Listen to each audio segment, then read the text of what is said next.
तर सकाळी हे जे काही माझं पार्सल आलं होतं ना, तर एक्झॅक्ट मला पण माहीत नव्हतं की नक्की हे काय आलं आहे. तर हे कधी होतं जेव्हा आपण एकाच वेळी 2-3 पार्सल असे मागवले असेल ना, तर मग ते आपण जर मोबाईल बघितला नाही की आज काय आलं आहे, तेव्हा आपला हा गोंधळ होतो. तर नंतर ओपन केल्यावर कळलं की हे आलं आहे आणि हे खूप छान आहे. मला तर खूप आवडलं म्हणून ते मी मागवलं. तर तुम्ही याच्यामध्ये ना असं आपलं प्रिल किंवा विम बारचं लिक्विड जे असतं ना, तर तुम्ही ते टाकून पंप करून तुम्ही स्प्रे करून ते घेऊ शकता. पण मी तर साबण वापरते. मला माहीत नाही मला लिक्विड का वापरायला आवडत नाही.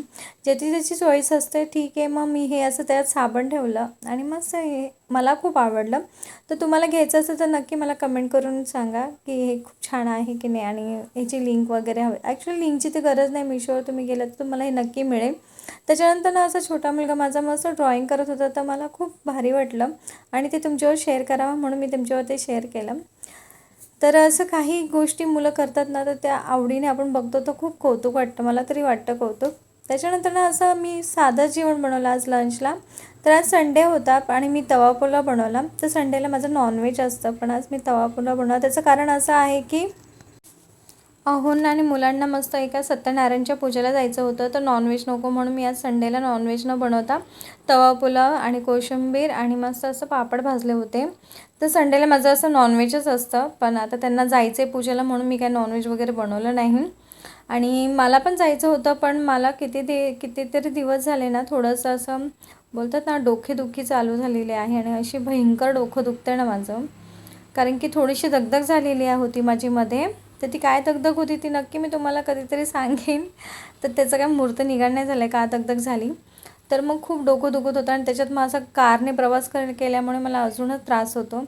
तर मी पहिल्यांदाच असं म्हणजे मुलं आणि अहो एकटे चालले आहेत मला न घेऊन जाता, कारण की मला खरंच आरामाची गरज होती.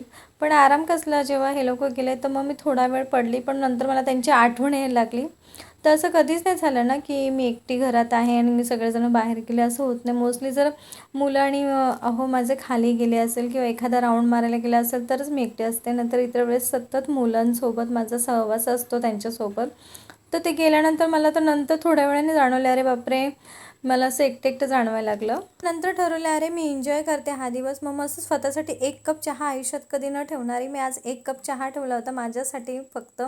मस्त पूजा वगैरे करून घेतली. मग त्याच्यानंतर आता करायचं काय, कारण की कोण नाही तर म्हणजे मग स्वयंपाक पण नाही. तर जे काही तवा पुलाव उरला होता मी तोच खाणार होती.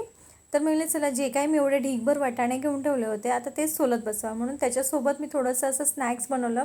म्हणजे टीव्ही स्नॅक्स म्हणजे हे अमेरिकन चॉपसी म्हणजे कॉर्न चॉपसीसारखं काहीतरी मी बनवलं आणि मस्त माझा दिवस एन्जॉय केला.